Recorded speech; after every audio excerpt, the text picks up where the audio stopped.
જય શ્રી કૃષ્ણ બધાને. આજે આપણે બીજા વર્ગમાં આવ્યા છીએ. ભાગવત વિશેની જાણકારી લઈએ છીએ અને ભાગવતનું જ્ઞાન સૌથી વધારેમાં વધારે લોકોને ફેલાય એવી આપની કોશિશ છે.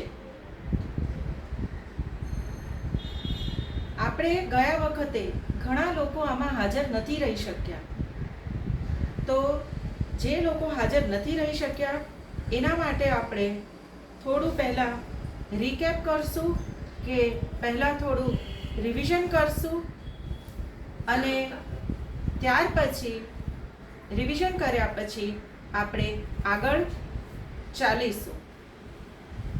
સૌથી પહેલાં ભગવાનના નામથી આપણે શરૂઆત કરીએ. વસુદેવ સુતમ દેવમ કંસ ચાણૂરમર્દનમ દેવકી પરમાનંદમ કૃષ્ણમ વંદે જગદ્ગુરુ. મુખમ કરોતિ વાચાલમ પંગુલંઘયતે ગિરિમ યત્કૃપાતમહં વંદે પરમાનંદમ માધવમ. વક્રતુંડ મહાકાય સૂર્યકોટિ સમપ્રભ નિર્વિઘ્नं કુરુ મે દેવ સર્વકાર્યેષુ સર્વદા. સૌથી પ્રથમ આપણે સૌ સાથે મળીને ગોવિંદ દામોદર સ્તોત્ર બોલીશું.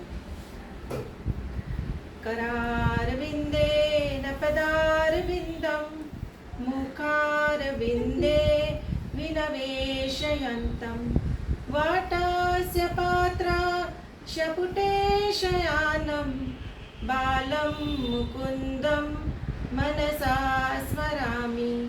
श्रीकृष्ण गोविन्द हरे मुरारी हे नाथ नारायण वासुदेवा. जीवे पिबस्व मृतमेतदेव गोविन्द दामोदर माधवेति. विक्रेतुकामा किल गोपकन्या मुरारिपादार्पितचित्तवृत्ति. दत्यादिकं अवसादवोचत् गोविन्द दामोदर माधवेति. गृहे गृहे गोपवधू कदम्बा सर्वे मिलित्वा समव्याप्य योगं पुण्यानि नामानि पठन्ति नित्यं गोविन्द दामोदर माधवेति. सुखं सयाना निलये निजेपि नामानि विष्णो प्रवदन्ति मत्या. ते निशितं तन्मयता व्रजन्ति गोविन्द दामोदर माधवेति. सुखावसाने इदमेव सारं दुःखावसाने इदमेव ज्ञेयं.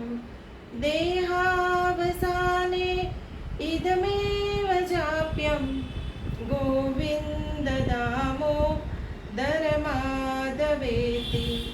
जीवे सदैवं भज सुन्दराणि नामानि कृष्णस्य मनोहराणि. समस्तभक्तार्तिविनाशनानि गोविन्द दामोदर माधवेति. श्रीकृष्ण राधा वर गोकुलेश गोपाल गोवर्धननाथ विष्णु.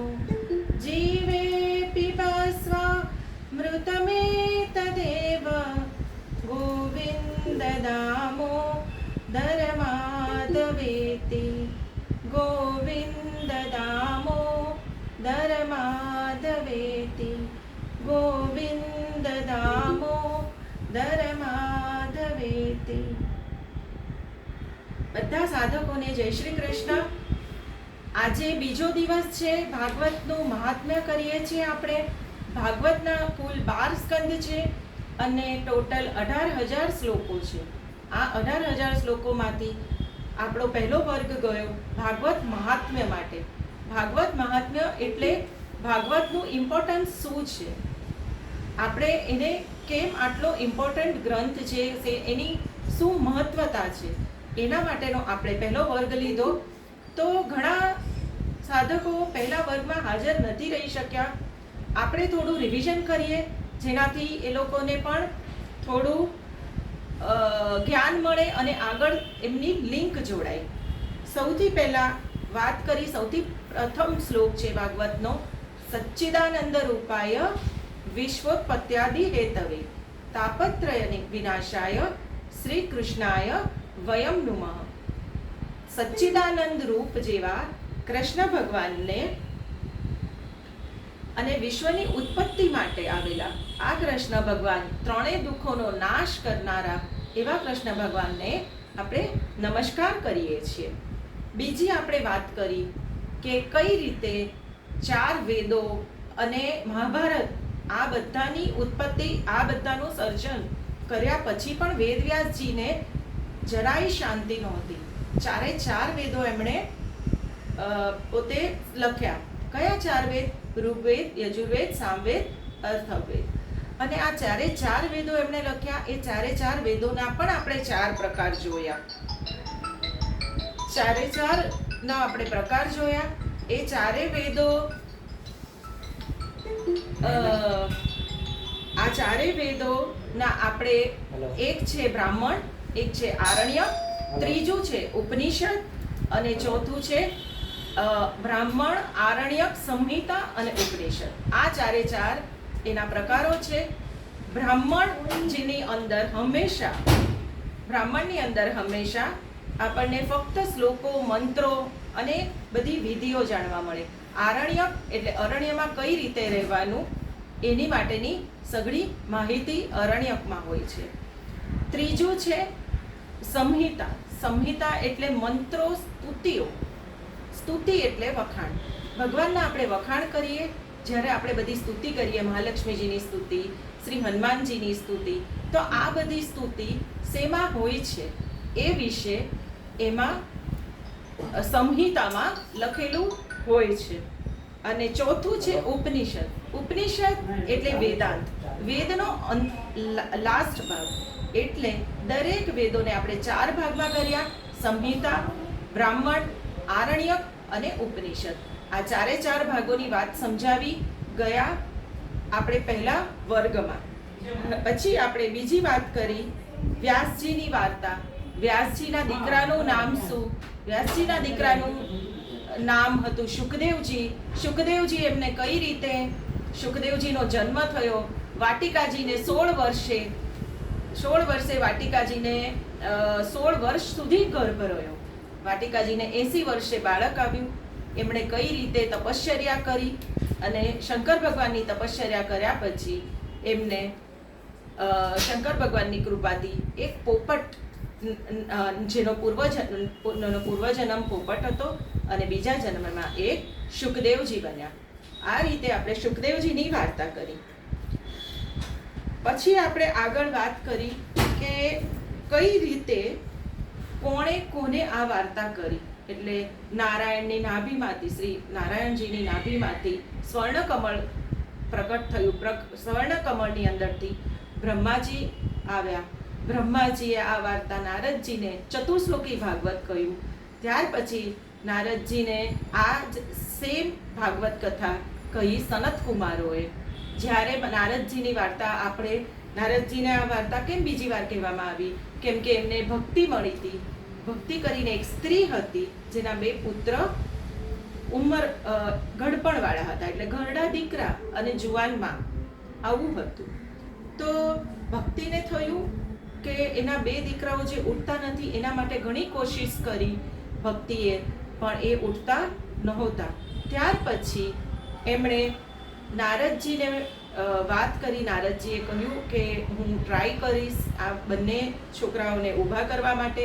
એમણે દરેક વેદ, ઉપનિષદ બધા મંત્ર, ગીતા, ભગવદ્ ગીતા બધું બોલ્યા, છતાં પણ એ બંને છોકરાઓ ઊભા ન થયા.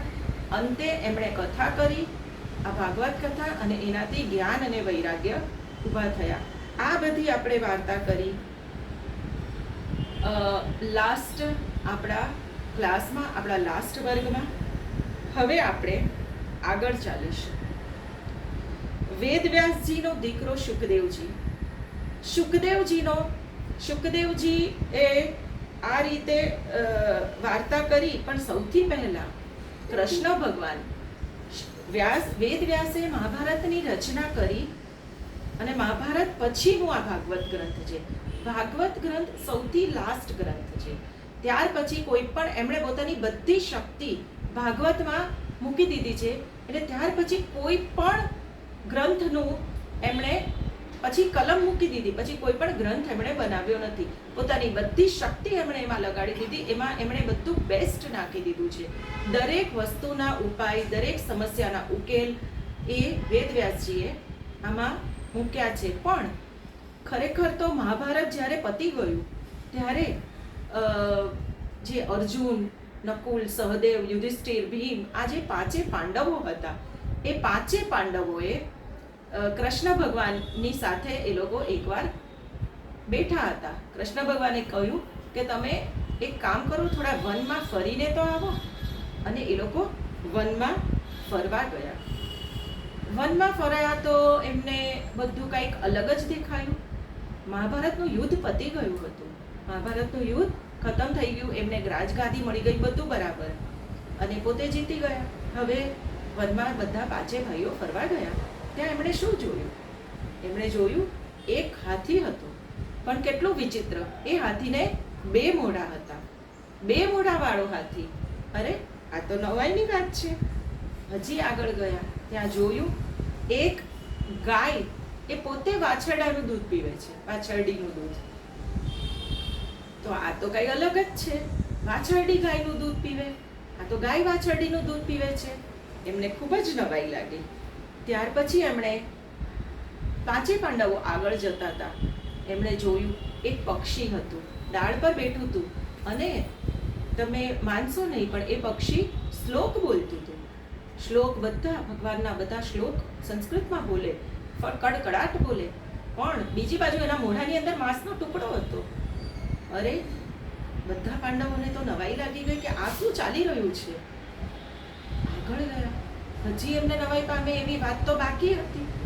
આગળ ગયા, ત્યાં એક જ જમીન, એ જમીનની ઉપર બે કૂવા હતા. એટલે સમજો કે આપણે અહીંયા હોઈએ અને અહીંયા એક જ આ જમીન છે, તો એ જમીનની અંદર એક ડાબી બાજુએ કૂવો, એક જમણી બાજુએ કૂવો.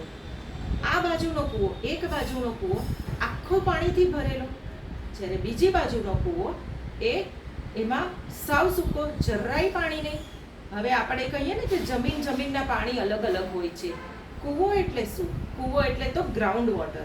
એટલે તમે જમીનને ખોદો તો એની અંદરથી પાણીનો પ્રસાર થાય, ઉદ્ભવ થાય, તો એ ગ્રાઉન્ડ વોટર કહેવાય, ગ્રાઉન્ડની અંદર રહેલું પાણી.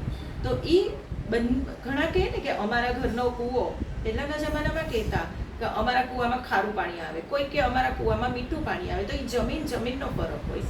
તમે એક અહીંયા રહેતા હોય ને એક બીજી કોઈ જગ્યાએ રહેતા હોય થોડા કિલોમીટર દૂર, તો પણ એ કૂવાની અંદરનું પાણીનો ટેસ્ટ અલગ હોય. પણ આ તો એક જ જમીનના બે કૂવા હતા, એક આ બાજુ ને એક આ બાજુ, જરાય દૂર નહીં. તો પછી કયા હિસાબે એકમાં પાણીથી છલોછલ, બીજામાં જરાય પાણી નહીં? તો આ વસ્તુની આ બધા પાંડવોને નવાઈ લાગી. અરે, આ 3-4 વસ્તુ અમે જોઈ, આ તો બધી જ નવાઈ પામે એવી છે. પહેલું શું જોયું એમણે?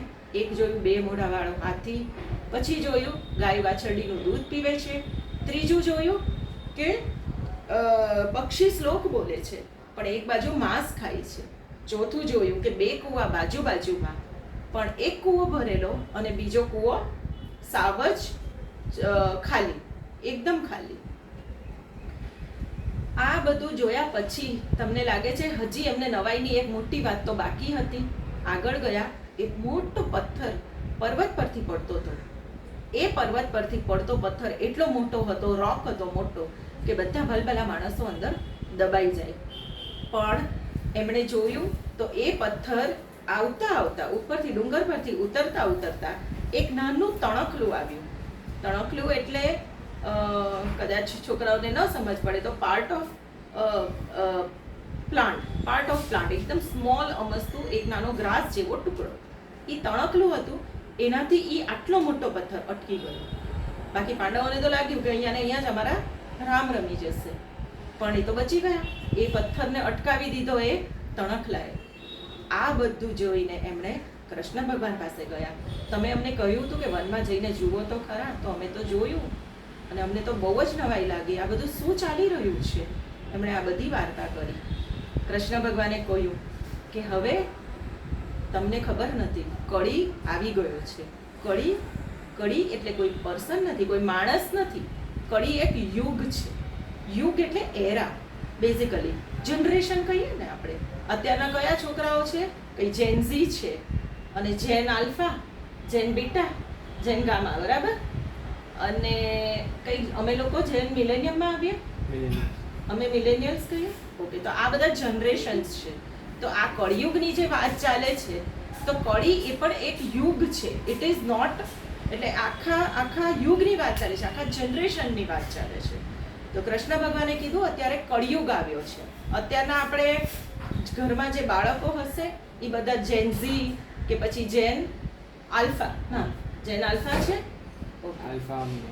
આલ્ફા અને મિલેનિયલ્સ. અત્યારના આપણે જે લોકો જીવીએ છીએ એ બધા મિલેનિયલ્સ, જેન ઝી અને જેન આલ્ફા વાળા છીએ, બરાબર? અને આ રીતે કળી એક યુગ છે, કળી કોઈ માણસ નથી. તો કૃષ્ણ ભગવાને કહ્યું કે કળિયુગ આવી ગયો છે, અને કળિયુગ જે રીતે આવ્યો છે એને લીધે આ થાય છે. હું તમને વાત કરું. પહેલી વાત છે બે મોઢાવાળા હાથીની. તો બે મોઢાવાળો હાથી શું કહે છે કે એ એક પ્રતીક છે કે જે એમ કહે છે કે આજકાલના જે નેતાઓ છે કે પોલિટિશિયન્સ છે એ બોલશે કાંઈ અને કરશે કાંઈ. એ લોકો કાંઈ પણ બોલશે, એ એનું વચન કાંઈ કરવાના નથી, પાળવાના નથી, અને કરશે કાંઈ. એના માટે આ બે મોઢાવાળો હાથી બતાડ્યો છે. એક પ્રતીક રૂપ છે. જેવી રીતે અત્યારના જ તમે કહો તો અમેરિકા અને ઇન્ડિયાનું તો જબરજસ્ત યુદ્ધ ચાલી રહ્યું છે, કાંઈક એટલે કોલ્ડ વોર જેવું. એ લોકોએ તો પહેલાં તો એમ કીધું હતું ભાઈ તમે અંડર ગ્રેજ્યુએટ્સના છોકરાને લો. ટ્રમ્પે કીધું હતું, ડોનાલ્ડ ટ્રમ્પે, અંડર ગ્રેડ્સના છોકરાઓ એટલે કે 12મા ધોરણ પછી જે છોકરાઓ ત્યાં ગયા હોય એ બધા છોકરાઓને સીધું ગ્રીન કાર્ડ આપવામાં આવશે. તો આ હતી એમની પ્રોમિસીસ. ક્યારે? બિફોર ઇલેક્શનના, ચૂંટણીના પહેલા. અને હવે શું? હવે તો બધાની ટિકિટ આપીને જાઓ ઇન્ડિયા પાછા, હાથ પગે બેડી બાંધીને બી પાછા મોકલાવે છે. તો નેતા આજકાલ કળિયુગના એવા હોય કે જે બોલે કાંઈ અને કરે કાંઈ. અને એ એક પ્રતીક રૂપે એમને બે મોઢાવાળો હાથી દેખાયો. બીજું એમને દેખાયું બ્રાહ્મણ, એમને બીજું દેખાયું પક્ષી, કે જે પક્ષી શ્લોક પણ બોલતું હતું અને સાથે સાથે માંસ ખાતું હતું. તો આ પણ એક પ્રતીક છે બ્રાહ્મણનો. એટલે આજકાલ તમે પૂજાપાઠ કરવા જાઓ તો બ્રાહ્મણો આવે છે યજમાનના ઘરે, સરસ મજાના એવા કડકડાટ શ્લોકો બોલે, પણ એમના મોઢામાં ઘણીવાર મેં તો પોતે પણ જોયું છે કે પાન, તંબાકુ બધું ખાતા હોય, મોઢું આખું રેડ હોય, લાલ હોય. અને એ લોકો આ રીતે ક્યાં તો પછી થોડોક તમે આમ તેમ થાવ, બહાર જઈને થોડીક સિગરેટ પીને આવી જશે. એટલે એ બ્રાહ્મણ જે એને આપણે વિપ્ર, અગ્રે વિપ્ર એવું બોલવામાં આવે. વિપ્ર એટલે બ્રાહ્મણ. સૌથી પહેલા આપણે બ્રાહ્મણને આગળ રાખીએ, કેમ કે ભગવાનની સાથેનું સીધું કનેક્શન એમનું છે. તો કૃષ્ણ ભગવાન કહે છે કે આ કળિયુગના બ્રાહ્મણ આવા છે, આ બાજુ શ્લોક બોલશે ને આ બાજુ એ કાંઈ પણ કરી શકે. એટલે એ રીતે એમણે પક્ષીનું ઉદાહરણ આપ્યું કે પક્ષી ખાય છે પણ સાથે સાથે માંસ માંસ પણ એ ખાય છે, અને આ બાજુ એ શ્લોક બોલે છે. ત્રીજું એમણે જોયું કે ગાય વાછરડાનું દૂધ પીવે છે, ગાય વાછરડીનું દૂધ પીવે છે. વાછરડી એટલે ગાયનું બચ્ચું. તો ગાય તો વાછરડીનું દૂધ પીવું ન જોઈએ. એટલે મા બાપ પોતાના છોકરાઓ પર નિર્ભર હોવા ન જોઈએ. આજના જમાનામાં મારી પાસે ઘણા એવા એક્ઝામ્પલ છે કે જેની અંદર દીકરી કમાય છે, વાછરડી એટલે દીકરી કમાય છે અને મા બાપ એની ઉપર નભે છે. તો આ કળિયુગના જ લક્ષણો છે બધા, કે જેની અંદર મા બાપ સંતાન ઉપર અને ખાસ કરીને દીકરી ઉપર પોતાનો જીવન નિર્વાહ ચલાવે છે. તો આ એક કળિયુગના લક્ષણ છે. ચોથું એમણે જોયું બે કૂવા બાજુમાં અને એક ભરેલો અને એક ખાલી. એક ભરેલો કૂવો અને એક ખાલી કૂવો, પણ બંને એક જ જમીનની ઉપરના કૂવા. એ દર્શાવે છે કે એક પિતા છે, એના 2 પુત્ર છે, એ બંને પુત્રમાંથી એક ખૂબ જ સારો હોઈ શકે અને એક એકદમ ખરાબ પણ હોઈ શકે છે. આ કળિયુગના લક્ષણ છે. પહેલાં એવું હતું કે લગભગ કોઈ સંતના દીકરા તો સંત જેવા જ થાય અને રાક્ષસના દીકરા હોય તો લગભગ એ લોકો એવા જ હોય. જેવી રીતે તમને જણાવું તો આપણે પાંડવો છે તો બધા પેલા કૌરવો 100 કૌરવો ખરાબ જ, પાંડવો તો પાંડવો 5 સારા જ. પછી બધાના અલગ અલગ કેરેક્ટરિસ્ટિક હોય, અલગ લક્ષણ હોય, કોઈની અલગ અલગ સ્પેશિયાલિટી હોય. જેવી રીતે યુધિષ્ઠિર સત્ય બોલતા, અર્જુન બાણાવાળી હતો, ભીમ ગદાધારી હતો અને બધા ઘણા ગુણો, સહદેવ ભવિષ્ય જોઈ શકતા હતા. પણ બધાની અલગ અલગ પોતાની પર્સનાલિટી, પણ બધા સારા ઇન ધેર ઓન વે. તો આ રીતે હવેના જમાનામાં એક જ મા બાપના 2 દીકરા હોય તો એક એકદમ સારો અને એક એકદમ ખરાબ હશે. એટલે આ બધા કળિયુગના લક્ષણો તમે જોયા. અને લાસ્ટમાં જે છેલ્લું જોયું એ શું જોયું? એ જોયું કે એક મોટો પથ્થર એક નાના તણખલાથી પણ અટકી જાય છે. તો એ જે નાનું તણખલું છે, એ તણખલું ખરેખર એ ભગવદ્ ગીતા છે, ભાગવત છે, શ્રીમદ ભાગવત છે. તો શ્રીમદ ભાગવત વાંચવાથી તમારે આ આટલી બધી મોટી મુશ્કેલી, જેનાથી તમારા જીવનને પણ ખતરો હોય અને નાના મોટા દરેક જાતની સમસ્યાનો ઉકેલ છે શ્રીમદ ભાગવત. આવું કૃષ્ણ ભગવાન 5 પાંડવોને સમજાવે છે. આ બધું થયું મહાભારતના યુદ્ધ પછી. મહાભારતના યુદ્ધ પછીની આ વાત છે. અને કૃષ્ણ ભગવાન મહાભારતનું યુદ્ધ પછી પતી જાય છે પછી પોતે પણ વૈકુંઠ લોકમાં જવા માટેની તૈયારી કરે છે. એમના બધા પોતાના મિત્રોને મળે છે, એમાં અર્જુનને બોલાવે છે, મળી લે છે. ત્યાર પછી ઉદ્ધવજી એમને મળે છે. ત્યારે કૃષ્ણ ભગવાનને પૂછે છે કે તમને તો ખબર જ છે ને કે કળિયુગ એટલે ઓલરેડી એન્ટર્ડ, કળિયુગ ખરેખર કળી આવી ગયો છે. તો પછી તમે અત્યારે જાઓ છો તો હવેના લોકોનું થવાનું છે શું? હવે તમે વિચાર તો કરો. તમે અત્યારના તમે ગોલોક જવાનું તૈયારી કરો છો અને આ બાજુ અહીંયા કળી આવી ગયો છે, તો કૃષ્ણ ભગવાન વગર લોકોનું શું થશે? કૃષ્ણ ભગવાને એમને કહ્યું કે આ વાત તમારી 100% સાચી છે. થોડોક વિચાર કર્યો પછી એમણે કહ્યું, હું સ્વદેહ નહીં પણ હું મારા અંતઃ સ્વરૂપે આ ભાગવતમાં હું વાસ કરીશ. એટલે કૃષ્ણ ભગવાનનો આ ભાગવતની અંદર વાસ છે. કૃષ્ણ ભગવાન પોતે જ આ સાક્ષાત ભાગવતની અંદર સ્વદેહ નથી પણ એમના અંતઃકરણથી ભાગવતમાં કૃષ્ણ ભગવાન એમાં વાસ કરે છે. એટલા માટે ભાગવતના મહત્વમાં આ એક પણ સૌથી વધારે ઇમ્પોર્ટન્ટ વસ્તુ છે જે આપણે જાણવી જોઈએ. વ્યાસજી એ જ્યારે આ ભાગવત લખ્યું ત્યારે શું થયું? વ્યાસજીએ જ્યારે આ ભાગવત લખ્યું ત્યારે સૌથી પહેલાં તો એમણે પોતે નથી લખ્યું, પોતે બોલ્યા હતા અને ગણપતિજીએ લખ્યું. અને ગણપતિજીને એમણે લખવા માટે જ્યારે કહ્યું ત્યારે ગણપતિજીએ કહ્યું કે હું ભાગવત કથા લખવા તૈયાર છું. તમે અત્યારે ગણપતિજીની ઘણી જગ્યાએ મૂર્તિઓ પણ જુઓ ને તો ચશ્મા પહેરી અને પેલા એકદમ મસ્ત આર્ટિસ્ટિક ગણપતિ લેવા જઈએ આપણે બજારમાં તો એમાં તમને ખબર પડે કે કૃષ્ણ ભગવાન બેઠા છે, ગણપતિ બાપા બેઠા છે, ચશ્મા પહેર્યા છે અને કંઈક આમ લખે છે મોટા મુનિમની જેમ. એવું આપણને એવા બધા સરસ સરસ સ્કલ્પચર્સ મળે છે. તો ગણપતિજી શું લખ્યું? ગણપતિજીએ ભાગવત લખ્યું. ભાગવતનો ગ્રંથ વેદવ્યાસજીએ પોતે શ્લોક બોલ્યા અને ગણપતિજીએ લખ્યા.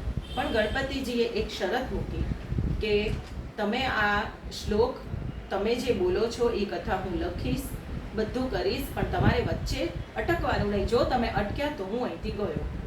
અને ગણપતિજીની આ શરત સાંભળી અને વેદવ્યાસ વિચારમાં પડી ગયા, કેમ કે આટલા બધા શ્લોક 18,000 શ્લોક બોલવાનું અને એમાં વચ્ચે જરાક પણ અટકવાનું નહીં, તો એ તો થોડી ઇમ્પોસિબલ વાત હતી. પણ ગણપતિજી લખતા હોય તો પછી એનાથી સારું શું જોઈએ? એમણે એક આઈડિયા કર્યો. એમણે કહ્યું કે હું 100 શ્લોક બોલીશ અને એ 100 શ્લોક 100 શ્લોક after every 100 Shloka there will be a riddle Shloka. એટલે હું જેટલા પણ શ્લોક બોલીશ 100 શ્લોક બોલ્યા પછી એમણે એક ગુજરાતીમાં કહીએ તો કૂટ શ્લોક મોકલ્યો. કૂટ શ્લોક એટલે રીડલ, ઉખાણા જેવો શ્લોક. એને ગણપતિજીને કીધું કે આ શ્લોક તમે વિચાર કરીને લખજો, એમને એમ નહીં લખતા. એટલે એ વિચાર કરવામાં ગણપતિજી જ્યારે બિઝી રહેતા હતા એ ટાઈમે વેદવ્યાસજી એમનું કામ પતાવી દેતા હતા. તો આ એમણે આઈડિયા કર્યો અને આ રીતે ભાગવત ગ્રંથ લખ્યો. પણ ગણપતિજીને પણ ઘણીવાર એવું લાગ્યું કે આ તો કંઈ અતિશયોક્તિ કરે છે, એટલે એમને બી થોડો વિચાર કરવો પડ્યો હતો. જેવી રીતે એક એક્ઝામ્પલ એવું છે કે હિરણ્યાક્ષ અને હિરણ્યકશિપુ, તો એ બંનેના હાથ વ્યાસજીએ લખાવ્યું છે ગણપતિજીને કે લખો. એ બંનેના હાથ રોજ 4 હાથ જેટલા વધે છે. એના રોજ 4 હાથ વધતા, એટલે 4 હાથ વધતા એટલે શું? આ 1 હાથ, 2 હાથ, 3 હાથ, 4 હાથ, એવું એવરી ડે 4 વધે. તો પછી ક્યાં અહીંયા દિવાલમાં જગ્યા નથી, ક્યાંય દુનિયામાં જગ્યા ન રહે, ઉપર સુધી આકાશ સુધી પહોંચી જાય, બધું ભાંગી તૂટી જાય. આવું કાંઈ હોતું હશે? આવું એમણે ગણપતિને લખાવ્યું. હવે આ ટાઈપનો શ્લોક હોય એટલે ગણપતિજીને લખતા પહેલા તો વિચાર કરવો પડે કે આ તો કંઈક રીડલ જેવું લાગે છે, વોટ ડઝ હી મીન. અને એના માટે એમને ખ્યાલ આવ્યો કે એકચ્યુઅલી એ 4 હાથ નહોતા વધતા, એમને એટલો બધો 4 ગણો રોજે રોજ લોભ થતો હતો. રોજે રોજ આટલો લોભ વધતો જતો હતો એમનો લોભ, હિરણ્યાક્ષ અને હિરણ્યકશિપુ. તો આ રીતે ગણપતિજીએ આ રીતે બધા riddlesને સોલ્વ કર્યા આફ્ટર એવરી 100 શ્લોક. અને આ આફ્ટર બધા શ્લોકને એમણે જ્યારે પણ આ રીતે એક જે કૂટ શ્લોક છે એ કૂટ શ્લોકને જ્યારે એમણે સોલ્વ કર્યો એ ટાઈમમાં વેદવ્યાસજી એમનું કામ પતાવીને આવતા હતા. તો આ થઈ ભાગવતના મહાત્મ્યની બીજી વાર્તાઓ, બીજી કથાઓ. એટલે ભાગવતનું મહાત્મ્ય જ ચાલે છે આપણો. આજે આ ડે 2 છે, બીજો દિવસ છે, અને એમાં આપણે ભાગવતની જ ચર્ચા કરીએ છીએ. આપણે અત્યાર સુધી જોયું કે કૃષ્ણ ભગવાને કઈ રીતે પાંડવોને સમજાવ્યું કે કળી આવી ગયો છે. બીજું આપણે જોયું કે કઈ રીતે ઉદ્ધવજીએ કહ્યું એટલે ભગવાને પોતે જ ભાગવતમાં વાસ કર્યો પોતાનો. ત્રીજું આપણે જોયું કે કઈ રીતે વ્યાસજીએ આઈડિયા કરીને ગણપતિ બાપાની પાસે આખું ભાગવત લખાવ્યું. આની અંદર ભાગવતની અંદર એક સૌથી મહત્વની વાર્તા આવે છે. એ વાર્તાનું નામ છે ધુંધુકારી અને ગોકર્ણની વાર્તા. હવે ધુંધુલી એક આત્મદેવ, એક તુંગભદ્રા કરીને નદી હતી. નદી પાસે એક બ્રાહ્મણ રહેતો હતો, આત્મદેવ નામનો બ્રાહ્મણ. એ આત્મદેવ નામનો બ્રાહ્મણ ખૂબ જ્ઞાની હતો, ખૂબ જ જ્ઞાની.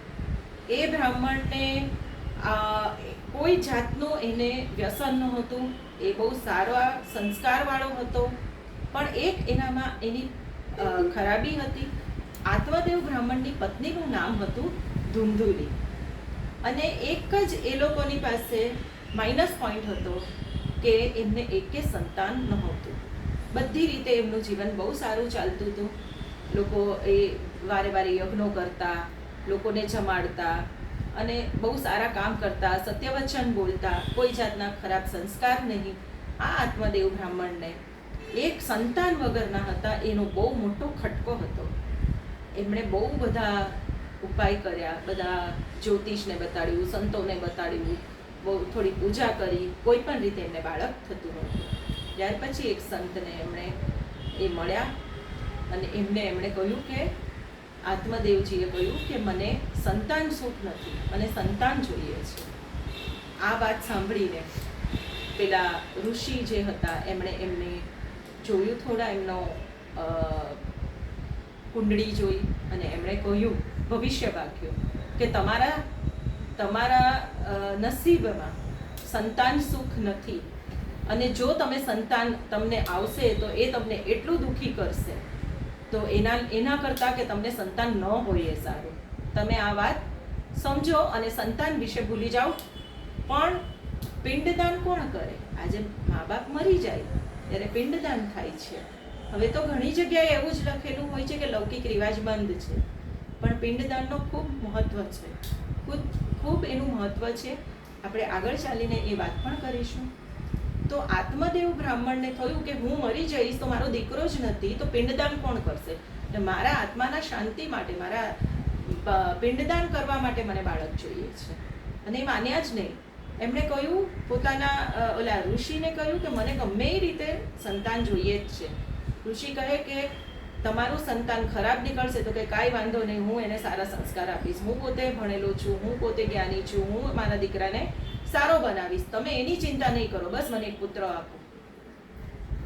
ઋષિએ ત્યાર પછી એક એમને ફળ આપ્યું અને કહ્યું કે તમે એક કામ કરો, તમારી પત્નીને આ ફળ ખવડાવજો. એમની પત્નીનું નામ હતું ધુંધુલી. ધુંધુલી ખૂબ જ કર્કશા સ્ત્રી હતી. એકદમ પહેલાં તો એ એકદમ અસત્યમાં રાચનારી, જૂઠું બોલવાવાળી. એને જરાય બાળકો આવે એ એને પસંદ નહોતું. એને બાળક ખરેખર પોતાને જોતું પણ નહોતું. અને આ બાજુ આત્મદેવજીને તો બસ બ્રાહ્મણને એમ હતું કે મને મારો દીકરો જોઈએ છે, મને સંતાન થાય. જ્યારે ધુંધુલીએ આ વાત સાંભળી ત્યારે એમણે પહેલાં તો ના પાડી કે ના, આ ફળ મારે નથી ખાવું. પછી આત્મદેવજીએ એમને ત્યાર પછી કહ્યું કે ના, આપણને પુત્ર જોશે, આપણા પિંડદાન માટે જોશે.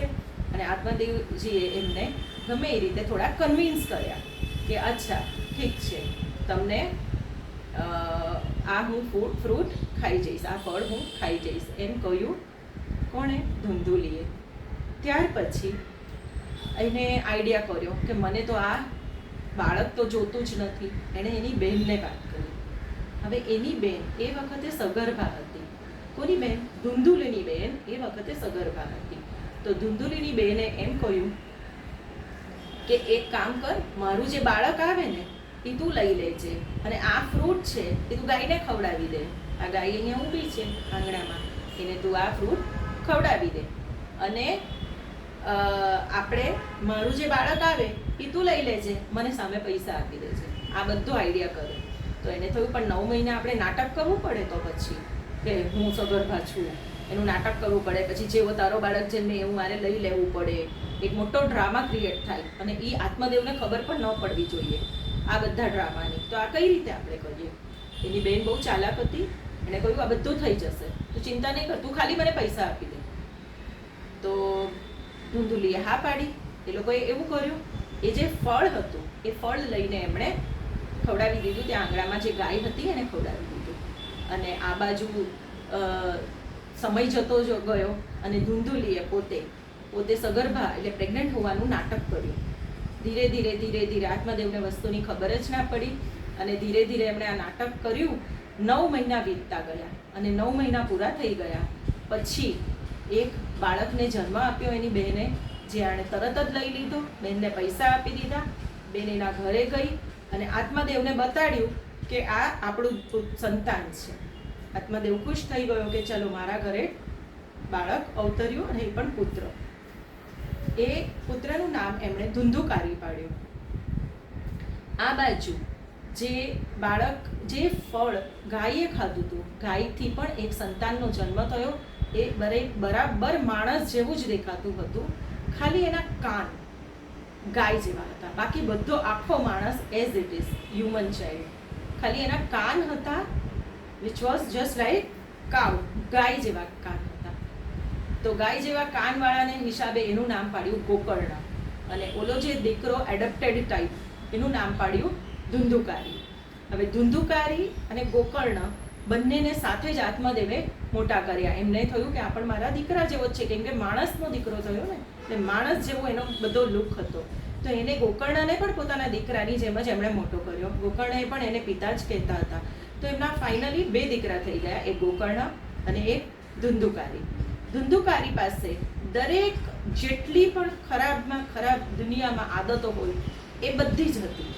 જૂઠું બોલવું, દારૂ પીવો, જુગાર રમવો, વૈશ્યાગમન કરવું, માંસ ખાવો અને લોકોની હત્યા કરવી, ચોરી કરવી, જેટલાય પણ ગુનાહિત વૃત્તિઓ છે બધી એનામાં ભરીને પડેલી હતી ધુંધુકારીમાં.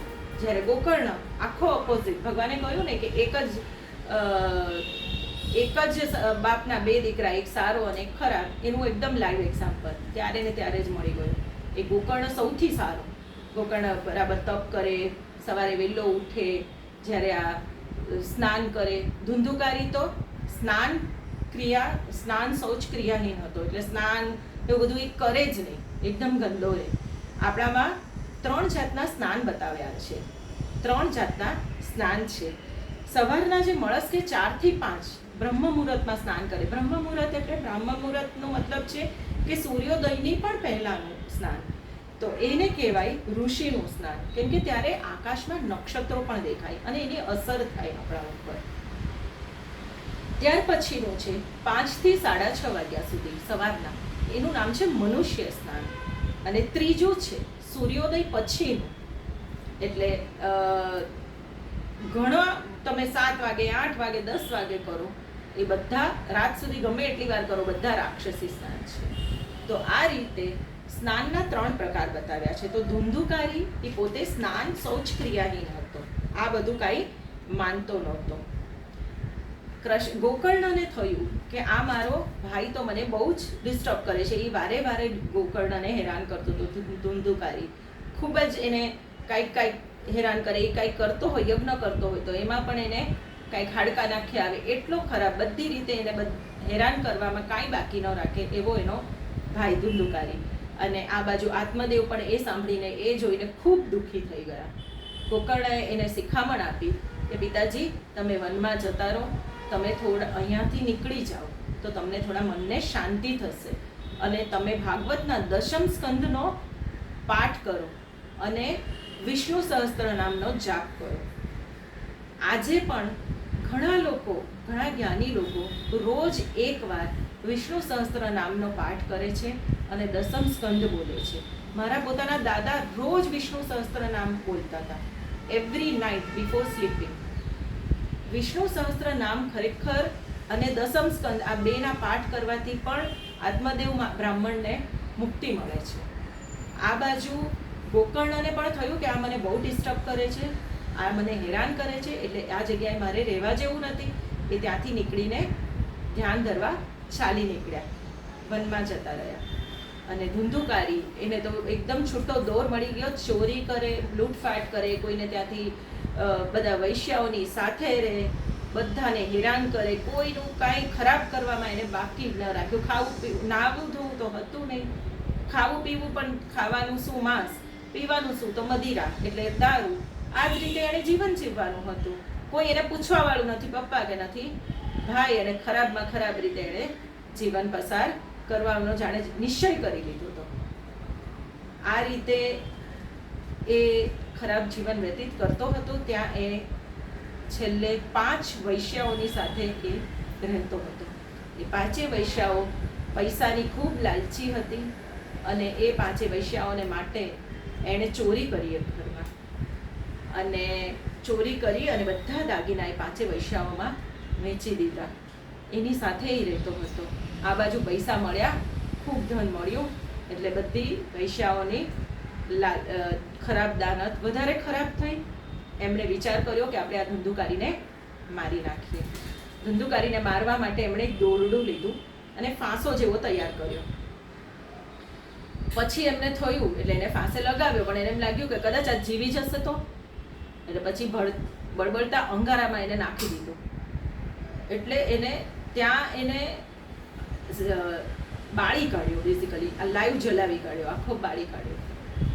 ત્યાર પછી એના ટુકડા કરી મરી ગયા પછી જમીનની અંદર દાટી દીધા. એટલે આ એટલો બધો કણસતો રીબાઈને બહુ ખરાબ મોતે મર્યો. એટલે એક વારમાં ન મરી ગયો, બધું જ એના ઉપર થયું. એને કાપવામાં બી આવ્યો, ને એને પેલા ફાંસી પણ આપી, એટલે ગળું બી ખયું. પછી એને બાળી કાઢ્યો, અને બાળ્યા પછી બી પાછો કાપી કાઢ્યો, અને કાપીને પછી એને દાટી કાઢ્યો. બાપરે, એકદમ ગંદામાં ગંદુ એનું ખરાબમાં ખરાબ મોત થયું આ ધુંધુકારીનું. અને આ વાતની ગોકર્ણને ખબર જ નહોતી. ગોકર્ણ તો પોતે જ્યારે પાછા ફર્યા ત્યારે એમણે બધા લોકોએ કહ્યું કે તમારો ભાઈ તો હવે મૃત્યુ પામ્યો છે, તમારો ભાઈ અહીંયા નથી. ગોકર્ણ રાતના સૂતો હતો, ત્યાં એને કંઈક અલગ અલગ જાતના અવાજો હેરાન કરતા હતા. કંઈક એમને અજુગતું લાગ્યું કે આ બધું શું છે. એમણે જોયું, ઘરની અંદર કોઈ દેખાય નહીં. ત્યાં એમણે એક ગંગાજળ હતું, એ ગંગાજળ છાંટ્યું, અને ગંગાજળ જેવું છાંટ્યું ત્યાં અવાજ આવ્યો કે હું ધુંધુકારી છું ભાઈ, હું હજી પ્રેત યોનિમાં છું. અચ્છા, આ પહેલાં ગોકર્ણને જ્યારે ખબર પડી કે એના ભાઈનું મૃત્યુ થયું છે ત્યારે એમણે જઈને પહેલાં ગયાજીમાં એમનું પિંડદાન કર્યું, એના ભાઈનું ધુંધુકારીનું પિંડદાન કર્યું. હવે ગયાજીમાં એમણે જઈ અને બરાબર વિધિપૂર્વક બ્રાહ્મણને સાથે રાખીને બરાબર પોતે પણ બધા શ્લોક બોલીને પિંડદાન સારી રીતે કર્યું. ગયાનું શ્રાદ્ધ શ્રેષ્ઠ ગણાય છે. શ્રાદ્ધ આપણે ગયાજીમાં કરીએ છીએ એ શ્રેષ્ઠ ગણાય છે. ગયાસુર નામનો રાક્ષસ હતો, એની પણ સરસ વાર્તા છે. ગયાસુર નામનો રાક્ષસ હતો, પણ કોઈ કદાચ વૈષ્ણવો કોઈ ચૈત્ર મહિનામાં ઓખાહરણ વાંચતું હોય તો હું તમને જણાવી દઉં કે એ ઓખાનો ભાઈ હતો. ગયાસુર એ ઓખાનો ભાઈ હતો, બાણાસુરનો દીકરો હતો. તો ગયાસુર નામનો જે રાક્ષસ હતો એ એટલો બધો પોતે જ્ઞાની હતો. રાક્ષસ જ્ઞાની હોઈ શકે, તો એ જ્ઞાની હતો. એનામાં બહુ બધા એણે તપ કર્યા હતા અને એણે એક બ્રહ્માજીને પ્રસન્ન કરવા માટે તપ કર્યું. આ તપ કર્યું, એનાથી બ્રહ્માજી પ્રસન્ન થયા અને ગયાસુરને પૂછ્યું કે બોલતો તને શું જોઈએ છે, તું માંગ માંગે તે આપું. એવું બોલતા ને પહેલા, માંગ માંગ માંગે તે આપું. તો ગયાસુર તો ભાઈ રાક્ષસ, એણે કહી દીધું તમે મને શું આપતા હતા, તમે માંગો હું તમને આપીશ. બ્રહ્માજીને એકદમ નવાઈ લાગી, અરે આ મારી પાસે લેવાની બદલે મને આપવા માંગે છે, તો એની તાકાત કેટલી હશે કે જે બધા દેવતાઓ ગભરાઈ ગયા કે બ્રહ્માજીને આવું બોલે છે કે હું તને આપું. આ બાજુ બ્રહ્માજી આઈડિયા કર્યો, બધા દેવતા એમની પાસે આવ્યા કે આને મારી નાખો. એ કહે છે ને માંગ માંગ માંગે તો આપું, અને કહો તું મરી જા. તો કે ના, આપણે એવી રીતે તો ન કહી શકીએ, પણ આપણે એક આઈડિયા કરીએ. બ્રહ્માજી એક આઈડિયા કર્યો. એ ગયાસુરને કહ્યું કે તારું શરીર મને આપ, મારે યજ્ઞ કરવો છે. તો ગયાસુરની છાતી પર એમણે યજ્ઞ કર્યો. ગયાસુરને સુડાવી દીધો, એની છાતીની ઉપર યજ્ઞ કર્યો, યજ્ઞકુંડ રાખીને. કેટલો યજ્ઞ ચાલ્યો હશે? કોઈ થોડોક યજ્ઞ ચાલે એટલે ગયાસુર તો મરી જ જવો જોઈએ.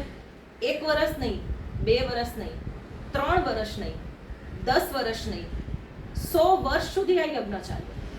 100 વર્ષ, 100 years સુધી યજ્ઞ ચાલ્યો. અને 100 વર્ષ પછી બ્રહ્માજીએ યજ્ઞની પૂર્ણાહુતિ કરી. 100 વર્ષ યજ્ઞ કરીને આ યજ્ઞની પૂર્ણાહુતિ જેવી કરી તો ગયાસુર ઊભો થઈ ગયો. ગયાસુર ઊભો થવા જતો હતો તો પાછા બ્રહ્માજી ગભરાઈ ગયા કે અરે આ તો હજી મર્યો જ નથી, હવે આપણે શું કરીએ? એમણે ભગવાનનું ધ્યાન ધર્યું, વિષ્ણુ ભગવાનનું ધ્યાન ધર્યું. વિષ્ણુ ભગવાનના 2 ચરણ એના છાતી પર પધરાવ્યા. એ ગયાસુરની છાતી પર ભગવાનના 2 ચરણ મૂક્યા. આને કહેવાય વિષ્ણુપાદ. ગયાજીમાં વિષ્ણુપાદ છે. ગયાજીમાં જેણે દર્શન કર્યા હશે એને ખબર હશે કે ભગવાનના, વિષ્ણુ ભગવાનના, સ્વયં ભગવાનના ચરણ છે ત્યાં. ત્યાર પછી ગયાસુર મરી ગયો. મૃત્યુ પામતા પહેલા એણે ભગવાન પાસે માંગ્યું કે મારી પાસે જે અહીંયા આ જગ્યાએ પિંડદાન કરવા આવે એવા પિતૃઓનું કલ્યાણ કરજો, એ લોકોને મોક્ષની પ્રાપ્તિ કરજો. આ રીતે ગયાનું શ્રાદ્ધ આ એમને ભગવાન પાસેથી વરદાન મરતા પહેલા લઈ લીધું. તો એટલા માટે ગયાનું શ્રાદ્ધ શ્રેષ્ઠ ગણાય છે. ગયામાં લોકો શ્રાદ્ધ કરવા જાય છે. ગયામાં પિતૃનું શ્રાદ્ધ થાય છે, માતાનું શ્રાદ્ધ સિદ્ધપુરમાં થાય છે. એની વાર્તા આપણે કપિલ મુનિની વાર્તા આવશે આગળ, એમાં આપણે એ વાર્તા પણ કરીશું કે માતાનું શ્રાદ્ધ સિદ્ધપુરમાં થાય છે, પિતૃઓનું શ્રાદ્ધ ગયાજીમાં જ્યારે થાય છે.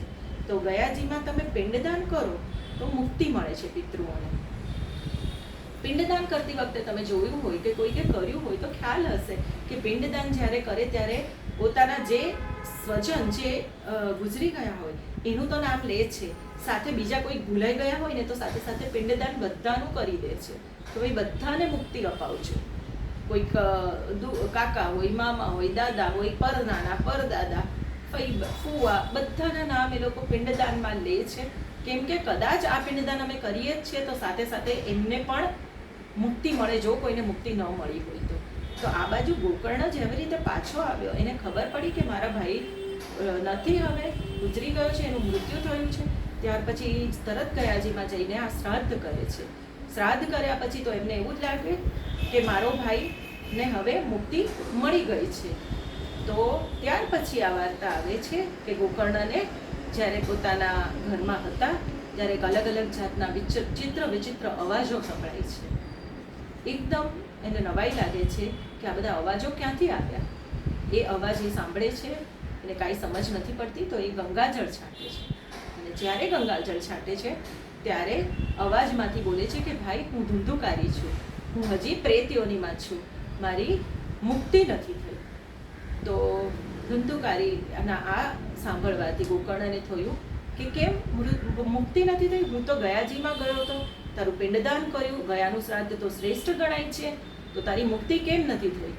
ધુંધુકારી કહે, મેં એટલા પાપો કર્યા છે કે મારું કમોતે મારું મૃત્યુ થયું, અને છતાં પણ હજી તારા આ ગયાજીમાં શ્રાદ્ધ કર્યા પછી પણ મને હજી મુક્તિ મળી નથી. ત્યાર પછી ગોકર્ણએ બીજે દિવસે સવારે સૂર્યનારાયણની અર્ચના પૂજા કરી અને સૂર્યનારાયણને પૂછ્યું કે આ રીતે મારા ભાઈને હજી પ્રેત યોનિમાંથી મુક્તિ નથી મળી, તો આપણે શું કરી શકીએ? સૂર્યનારાયણે ત્યાર પછી એમને ભાગવત કથા કરવા કહ્યું. ભાગવત કથા એમણે કરી. એ હતો મહિનો, એના પણ રૂલ્સ છે કે કયા મહિનામાં તમારે ભાગવત કથા કરવી જોઈએ, એ બધું આવશે ધીરે ધીરે. તો એ વખતે મહિનો હતો અષાઢ. અષાઢ મહિનો જોઈ અને ગોકર્ણએ ભાગવતની કથા શરૂ કરી. ભાગવતની કથા જ્યારે શરૂ કરી, 7 જ દિવસની કથા, તો ભાગવત કથામાં બહુ બધા માણસો ભેગા થઈ ગયા ધીરે ધીરે કરતા, અને ધુંધુકારીના બેસવાની જગ્યા નહોતી. તો એ વાંસની ગાંસડીમાં, વાંસ એટલે બાંબુ સ્ટિક્સ, તો વાંસની જે ગાંસડી હતી, એક એનું કલેક્શન હતું, એમાં એ જઈને ભરાઈ ગયો. કેમ કે એ તો આમ પણ વાયુ સ્વરૂપે હોય, જ્યારે પ્રેત યોનિમાં હોય ત્યારે વાયુ સ્વરૂપ હોય, એટલે ગેશિયસ ફોર્મ હોય.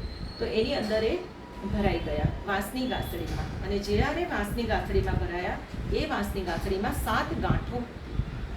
અને જેમ જેમ દિવસો વીતતા ગયા એમ એમ એ એક ગાંઠ તૂટતી ગઈ. પહેલા દિવસે એક ગાંઠ તૂટી, બીજા દિવસે બીજી તૂટી, ત્રીજા દિવસે ત્રીજી, એમ કરતા 7 ગાંઠો તૂટી. અને આ બાજુ ધુંધુકારીને મુક્તિ મળી ગઈ. એટલે એ ગાંઠમાંથી બહાર આવી ગયો. એને લેવા દેવતાઓ આવ્યા વિમાન લઈને. એટલે વિચાર કરો કે જેણે એની પોતાની જિંદગીમાં, લાઈફમાં ખરાબ વસ્તુ કરવામાં કંઈ બાકી જ નથી રાખી. જન્મતા પહેલા તો જૂઠું બોલીને જ અલગ મા પાસે રહ્યો. એટલે એણે ભલે એનું પોતાનો બાળકનો એ વખતે વાંક ન કાઢી શકાય, પણ એની જન્મ જ જૂઠાણાથી થયો. અને ત્યાર પછી બધું ગરબડ બધી એણે ગંદામાં ગંદી દરેક વસ્તુ લાઈફમાં કરી, છતાં પણ ગંદી રીતે મર્યો, છતાં પણ એને પ્રેત યોનિમાંથી મુક્તિ આપવા માટે એણે ભાગવત કથાનું શ્રવણ કર્યું. અને આ શ્રવણ ભક્તિ એણે કરી, એનાથી જ ખાલી એનો છુટકારો થઈ ગયો. દેવતાઓ વિમાન લઈને લેવા આવ્યા. ગોકર્ણએ કીધું ચાલો આપણે પણ બેસી જઈએ. બધા જેટલા બધા હતા બધાને કીધું ચાલો બેસી જાઓ બધા. દેવતાઓએ કહ્યું ના, આ ધુંધુકારીને જ લેવા આવ્યું. કેમ ભાઈ? અમે બધાએ સરખી રીતે જ કથા અમે બોલી છે અને બધાએ સાંભળી છે, તો બધા લોકો એટલા જ હકદાર છે, દરેક જણ બેસે છે. તો કે ના, આ ધુંધુકારીએ એક જ આસને બેસીને 7 દિવસ કાંઈ પણ ખાધા પીધા વગર એણે પોતાની 7 ગાંઠોને તોડી છે.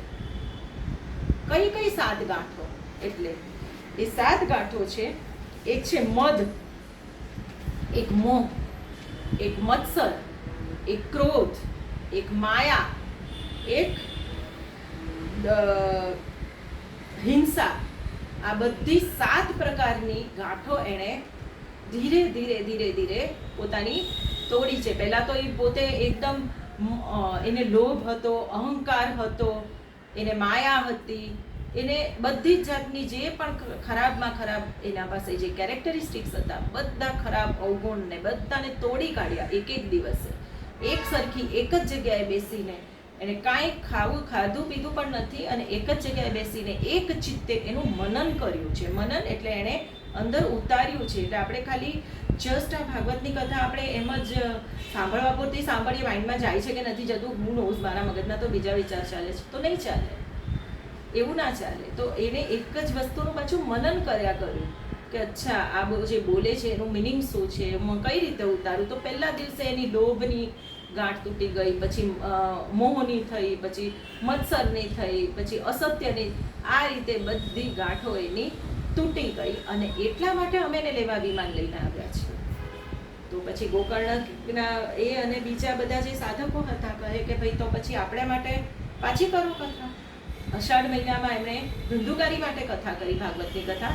શ્રાવણ મહિનામાં પાછી એમણે કથા કરી, જેની અંદર બધા સાધકોએ તો જોયું જ હતું કે આ ધુંધુકારીને લેવા વિમાન આવ્યું છે ને આપણને લઈને નથી જતા. બધાએ એક ચિત્તે, એકાગ્ર ચિત્તે કથા સાંભળી અને એનું મનન કર્યું. અને ત્યાર પછી એમણે વિમાન, દેવતાઓ વિમાન લઈને આવ્યા અને આખો સંઘને લેતા ગયા કે ગોકર્ણ અને આખો સંઘ બધાને આ રીતે મોક્ષ મળી ગયો છે. તો આ રીતે આપણે ગોકર્ણની, ધુંધુકારી અને ધુંધુલીની વાર્તા કરી.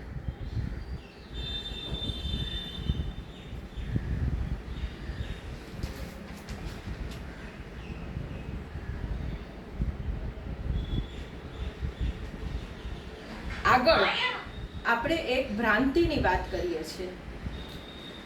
આ હજી આપણે જે વાત સાંભળીએ છીએ એ બધી વાતો હજી ભાગવતના મહાત્મ્યની જ ચાલે છે. આજે હજી આપણે ભાગવતનું મહાત્મ્ય જ સમજીએ છીએ. ભાગવતમાં શું આવે છે? ભાગવતની અંદર 24 અવતારોની કથા આવે છે. ભાગવતની અંદર નારાયણ કવચ આવે છે. ભાગવતની અંદર ગજેન્દ્ર મોક્ષ આવે છે. ભાગવતની અંદર ઉસવન વ્રત આવે છે. સકામ કર્મ, નિષ્કામ કર્મ, આ બધું આપણને આગળના સ્કંદમાં આવશે. કોઈને ખબર હોય તો નારાયણ કવચ ઘણા બોલે. ગજેન્દ્ર મોક્ષની કથા ઘણા જ્ઞાનીઓને ખબર હશે. ગજેન્દ્ર મોક્ષ એક હાથી હતો અને હાથીને મગરે પકડ્યો તો એ ટાઈમે, એ સમયે એમણે જે સ્તુતિ કરી ભગવાનની, એનું નામ છે ગજેન્દ્ર મોક્ષ. તો આ બધી વાર્તાઓ ભાગવતની અંદર આવે છે. હવે આ શુકદેવજી કે જેમણે પરીક્ષિતને આ વાર્તા કરી, જે ભાગવતની કથા કરી, એ શુકદેવજી ને માટે તમને એવો આપણને વિચાર આવે કે શુકદેવજી તો પોતે જ્ઞાની હતા. એમને તો કોઈ પણ જન્મતા વેદ 16 વર્ષની ઉંમરે એ તો ચાલ્યા ગયા, જંગલમાં ચાલવા માંડ્યા. કેમ? એમના પિતાએ પૂછ્યું કે ના, કોઈ પિતા નહીં, કોઈ પુત્ર નહીં, મારે કોઈ સંબંધ નહીં, મને તમે જરાય એમાં માયામાં ફસાવતા નહીં. વામદેવ અને શુકદેવ આ 2 જણ માયામાં નથી ફસાયા. જન્મ સાથે જ એમને માયા રહિત જ જન્મ્યા છે. તો આવા શુકદેવજીએ પરીક્ષિતને જ્યારે વાર્તા કે આ કથા કરી, તો એ કથા કરતી વખતે એમને ગુરુ શિષ્યનું બોન્ડિંગ પણ થઈ શકે છે ને. એમને તો કોઈ સંબંધ બાંધવા જ નહોતા કે છૂટવાની સવાલ ન આવે. આપણે કોઈનું મૃત્યુ થાય તો કહીએ કે બધા સંબંધો છોડીને પરલોક સિધાવી ગયો છે. તો સંબંધ તો આમને તો બાંધવા જ નથી. શુકદેવજીને તો ગુરુ શિષ્યના પણ એમણે સંબંધ કેમ બાંધ્યા? એમણે પરીક્ષિતને કથા કેમ કરી? એમણે પહેલા કથા કરવાની ના જ પાડી કે મારે પરીક્ષિતને કથા કહેવી જ નથી, મને આ બધામાં પડવું જ નથી. પરીક્ષિત જાણે, એનું કામ જાણે, એને કરડેલા. ત્યાં એમને ભગવાને એક ઉદાહરણ આપ્યું, એક્ઝામ્પલ. એક માણસ છે, એ બીજા એક દ્રશ્ય બતાડે છે કે દ્રશ્યમાં 2 માણસો છે અને એક કૂવો છે. એક માણસની આંખ છે, દેખાય છે, પણ બીજો અંધ માણસ છે અને એક કૂવો છે ત્યાં. તો કૂવાની અંદર એ માણસ, અંધ માણસ કૂવા પાસે ચાલે છે, જેને દેખાતું નથી અને એને ખબર નથી કે ઉઘાડો કૂવો છે ને એની અંદર પડી જવાથી મૃત્યુ થઈ શકે છે. તો આ બાજુ પેલો માણસ જે દેખીતો માણસ છે, એણે પેલા માણસને કાંઈ કહ્યું નથી. આ બાજુ અંધ માણસ ચાલતો ગયો અને કૂવાની અંદર પડી ગયો. કૂવાની અંદર પડીને મરી ગયો. ત્યાર પછી શુકદેવજીને પ્રશ્ન કરવામાં આવે છે, તો પછી વાંક કોનો? કૂવાનો કે પછી અંધ વ્યક્તિનો? વાંક આવે છે કૂવાનો પણ નથી, અંધ વ્યક્તિનો પણ નથી, તો વાંક કોનો છે? પેલા દેખીતા માણસનો, જેને ખબર હતી કે આ અંધ માણસ છે, એને કૂવો દેખાતો નથી, એ પડશે. તો આમાં તમે પરીક્ષિતને તમે ખાલી બોલીને તમે એને માર્ગદર્શન આપો છો, તમે એમાં નથી જોડાતા, તમારી આમાં માયા નથી, કોઈ તમારો કોઈ આવો સંબંધ નથી થઈ જતો. તો શુકદેવજીએ ખરેખર ત્યાર પછી એ વાત માની અને પરીક્ષિતને આ કથા કરી. જેવી કથા પૂરી થઈ, તક્ષક નાગ આવ્યો કે નથી આવ્યો, કાંઈ જોવા ગયા નથી, ચાલવા માંડ્યા, પોતાનું કામ કરીને નીકળી ગયા કે ભાઈ મારે એમને આંગળી ચીંધવાની હતી, મારે એમને સાચો માર્ગ બતાવવાનો હતો, તો મેં એમને બતાવી દીધો. હવે ભગવાન એમનું નસીબ એમને કઈ રીતે સાંભળી, મનન કરીને ઉતારી કે નથી ઉતારી, એ બધું મારું કામ નથી.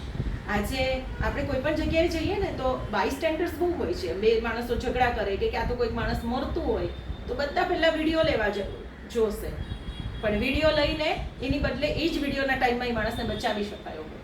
લાઈવ વિડીયો લેશે, અપલોડ કરશે. તો આ બધી સ્ટાઇલ છે. તો ઓલો બાયસ્ટેન્ડર હતો, ખાલી જોયા કરતો હતો, તો એનો મતલબ શું છે? એના કરતાં એણે બચાવી લીધો હોત. તો આના ઉપરથી આપણે પણ એ શીખવાનું કે આપણે લોકોને મદદ કરી શકીએ. તમને એવું લાગે કે કોઈક માણસ કંઈક ખોટું કહે છે, પણ જવા દે ને, એના મોઢે કોણ લાગે? એને તો બધાનું ખરાબ જ લાગે, એને મારી વાત તો ગમશે જ નહીં.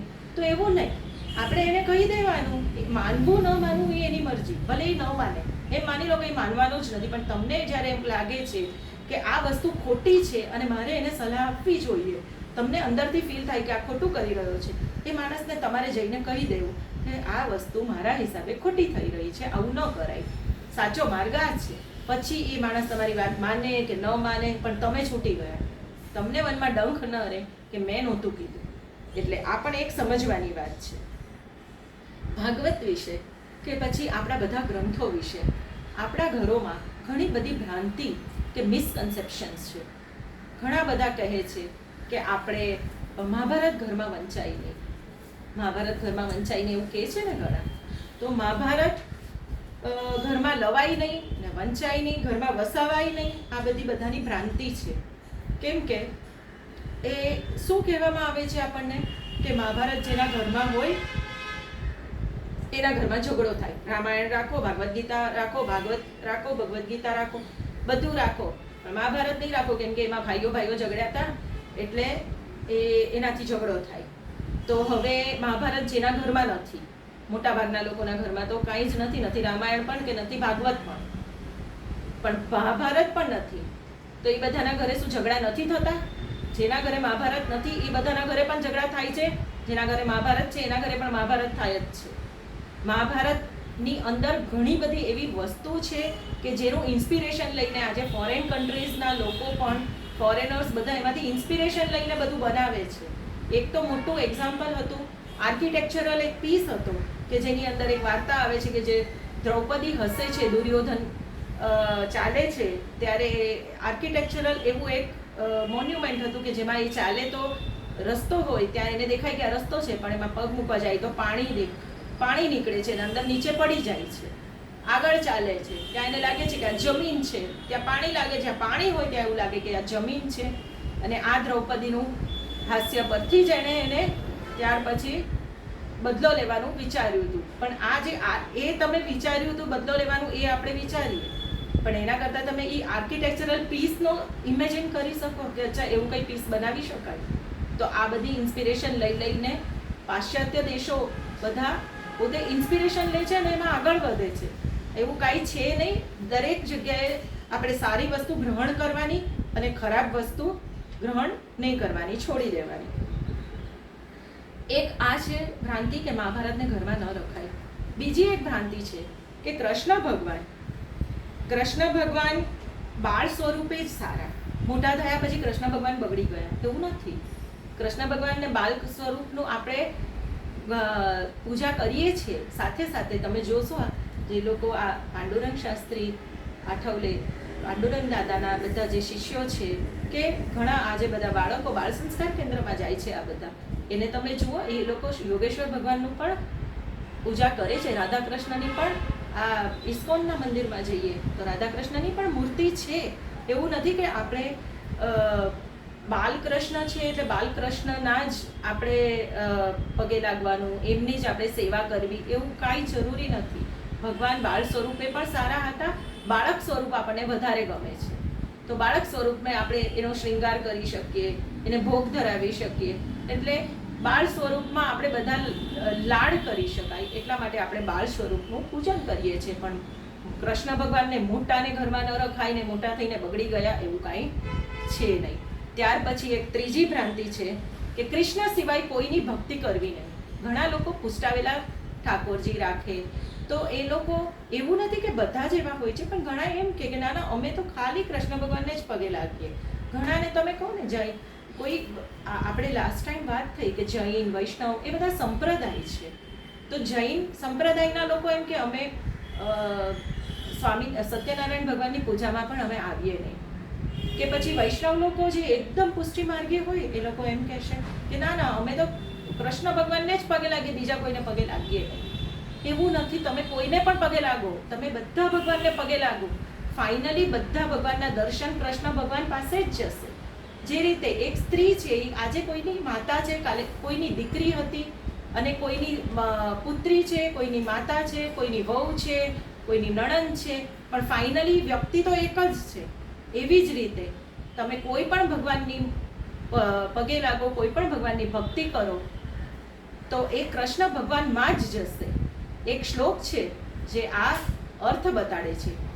આકાશાત પતિતમ તોયમ યથા ગચ્છતિ સાગરમ સર્વદેવ નમસ્કારમ કેશવમ પ્રતિગચ્છતિ.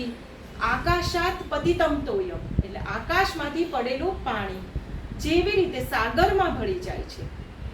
આકાશાત પતિતમ તોયમ યથા ગચ્છતિ સાગરમ સર્વદેવ નમસ્કારમ.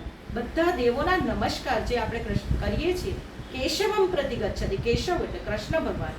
કૃષ્ણ ભગવાન પર બધા દેવોના નમસ્કાર જાય છે. તો એમાં આપણે કોઈ પણ ભગવાનને નમસ્કાર કરીએ કે કૃષ્ણ ભગવાનને જ કરાય, બીજાને ન કરાય, એ બધી ભ્રાંતિ ખોટી છે. આ બધી માહિતી આપણને ભાગવત ગ્રંથમાં આપી છે. એટલે કૃષ્ણ ભગવાન બાળ સ્વરૂપે જ સારા એવું નથી, મહાભારત ન વંચાય એવું નથી, કૃષ્ણ સિવાય કોઈની ભક્તિ કરવી નહીં એવું પણ નથી.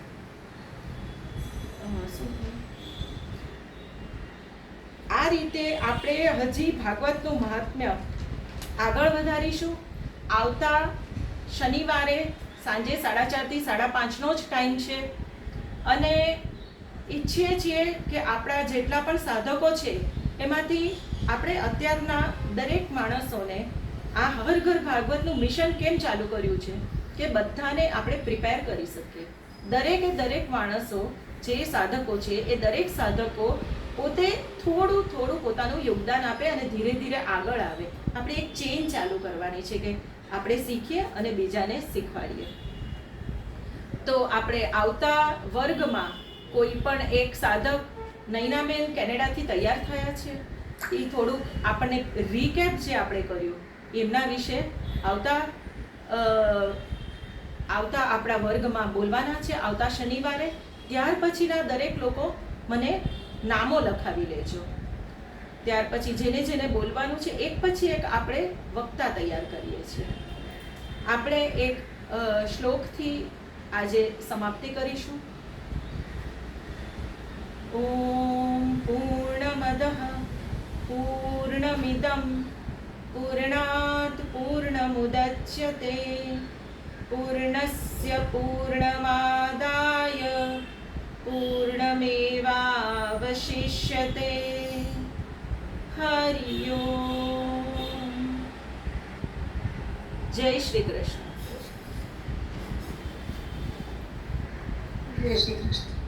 જય શ્રી કૃષ્ણ બધાને. જય શ્રી કૃષ્ણ.